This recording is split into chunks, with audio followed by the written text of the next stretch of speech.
अगर आपके पास 20-30 लाख का या 40 लाख का बजट है और आप चाह रहे हैं कि यार मुझे इस्लामाबाद रावलपिंडी के आसपास प्लॉट मिल जाए, मैं प्लॉट ले लूँ, उसमें अपना घर बना लूँ, तो आपके पास क्या क्या ऑप्शन है और आपको किस ऑप्शन की तरफ नहीं जाना, आज हम इसके ऊपर बात करते हैं। देखिए, इस्लामाबाद और रावलपिंडी के अंदर इतनी आबादी बढ़ चुकी है कि यहाँ पर करोड़ों लोग हैं, कि जो लोग यहाँ पर किराए पे भी रह रहे हैं, जो लोग यहाँ पर अपना घर बनाना चाहते हैं, और वो चाहते हैं कि उनको एक बजट में प्लॉट मिल जाए अच्छी जगह के ऊपर, ताकि वहाँ पर वो अपना घर बनाए और अपने घर में वो रहें। अब ये एक बहुत ही बेसिक रिक्वायरमेंट है, बहुत बेसिक नीड है, और ये गवर्नमेंट को प्रोवाइड करना चाहिए एक अच्छी हाउसिंग सोसाइटी, अच्छी हाउसिंग कम्युनिटी, जहाँ पर लोग जाकर आराम से सेफली प्लॉट वगैरह लें, उस पर अपना घर बनाएं और उसके अंदर वो रहें। ये गवर्नमेंट को प्रोवाइड करना चाहिए। लेकिन गवर्नमेंट जब प्रोवाइड नहीं कर रही, तो उसके बाद फिर हुआ ये है कि पाकिस्तान में, स्पेशली इस्लामाबाद, रावलपिंडी, लाहौर, कराची में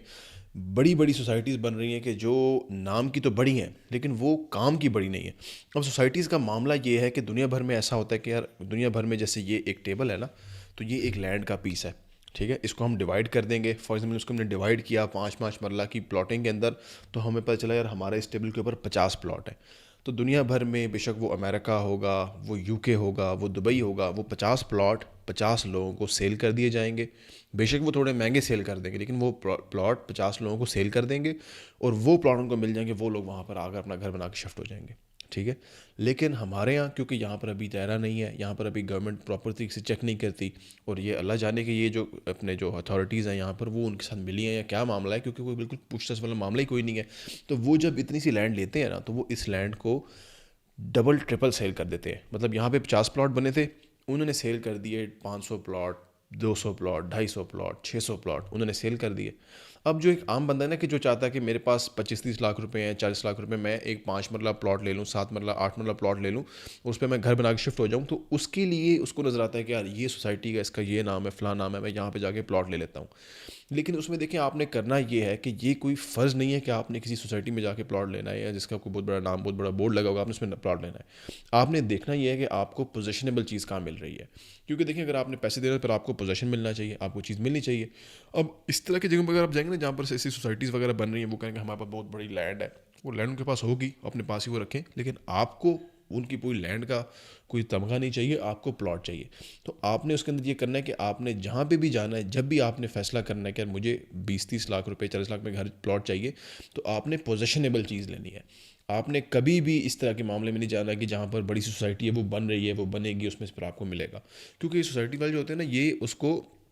लंबा कर देते हैं। 50 प्लॉट की जगह थी, 500 लोगों को बेच दिया, फिर 500 लोगों से पैसे लिए, 5,000 प्लॉट मज़ीद फाइल वगैरह बना लिए, मज़ीद प्लॉट्स निकाल लिए, फिर वो 5,000 को बेचेंगे, फिर वो मज़ीद 5,000 की ज़मीन लेंगे, तो फिर वो मज़ीद 10,000 को बेच देंगे। तो इस तरह वो उसको एक्सटेंड करते जाएंगे। उनके लिए तो अच्छा कारोबार है ये, उनके लिए बहुत अच्छा है कि उनको ना, उनको कुछ कोई इसमें कोई रोक टाक, ना उनको कोई पूछेगा, ना कुछ इस तरह के मामला आता है। लेकिन जो आम बंदा है ना, उसके लिए इसमें इशू आ जाता है कि वो अपना घर वगैरह कैसे बनाएंगे, वो कहाँ पर शिफ्ट होंगे, उनके लिए डेडलाइन उनको मीट करनी है, सारे मामला आते हैं, उनकी एक ख्वाहिश है कि वो सारी बात है पेमेंट करें, तो उनको उसके अगेंस्ट कोई चीज़ मिलनी चाहिए। तो उनके लिए जो भी आम बंदा है, जो भी ये वीडियो देख रहा है, उसको चाहिए कि वो पोजेशनेबल प्लॉट ले, वो कभी भी ये जो फाइलों वाला मामला है, ये जो सोसाइटी वाला मामला है, इसमें ना जाए। देखिए, रियल एस्टेट को अगर हम सिंपल तरीके से बात करेंगे ना, तो आपके पास पैसे हैं और आपने जाके प्लॉट लेना है, ताकि उसके ऊपर आपका घर बने और आप उसमें शिफ्ट हो जाए, ठीक है। आप अपने पैसे जो आपके पास हैं, वो आप इस वजह से नहीं दे रहे कि कल को आपको अगला पार्टी ये सुनाए कि जी ये आपने कॉस्ट ऑफ लैंड दी थी, अब डेवलपमेंट चार्जेस अलग हैं, फिर बलून पेमेंट है, फिर पोजीशन चार्जेस हैं, फिर ड्यूटी चार्जेस हैं, ये फलाना फलाना करके ना, वो बहुत लंबा ड्रामेबाजी बन जाती है। सिंपल सी बात है, आपके पास पैसे हैं, आपने ज़मीन लेनी है, ज़मीन लेके आपने उस पर अपना घर बनाना है, ठीक है ना। अगर आप इसको मुश्किल करेंगे कि मैं इस सोसाइटी में चला जाऊँ, इस ब्लॉक में चला जाऊँ, उस ब्लॉक में मैं फ़लाँ अर्ली बर्ड के अंदर आके तो मैं यहाँ पर ये कर लूँ, और उससे मैं वो कर लूँ, उससे मैं फ़लाना करवा लूँ, तो वो फिर आपके लिए मुश्किल हो जाएगा। कल को आप मुश्किल जगह में फंस जाएंगे। ऑलरेडी हमें कॉल्स वगैरह आती हैं मुख्तलिफ लोगों की तरफ से, कोई गुजर खान में कहीं फंसा हुआ है, कोई चक्री में कहीं फंसा हुआ है, कोई कहाँ सियालकोट में, कोई सिटी हाउसिंग फलाना फलाना। तो बहुत सारे इस तरह के इशूज़ हैं, वो इसी वजह से बने, क्योंकि वो आम बंदा जो है ना, वो जाकर इन सोसाइटीज़ में फंस जाता है, और वो सोसाइटी वाले जो है, वो ज़ाहिर बात है आम बंदे को तो नहीं वो उस तरह से लेके चलेंगे ना अपने साथ साथ, वो तो अगले आम बंदों को सर्व करना चाह रहे हैं, वो अगले बंदों से फाइल ख़रीदवाना चाहे, ताकि अगले बंदों को वो लाइन में लगा लें पीछे।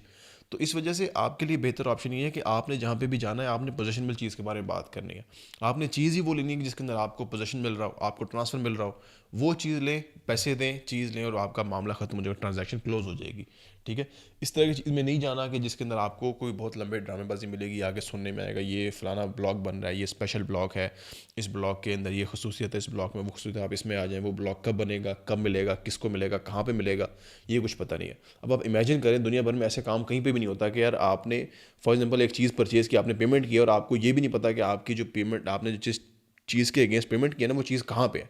अब ये जो सोसाइटी वाले इस तरह से करते हैं कि यार ये आपसे पैसे ले लेंगे, तो कहेंगे कि जी अब बैलेट होगा, फिर पता चलेगा कि आपका प्लॉट कहाँ पे है।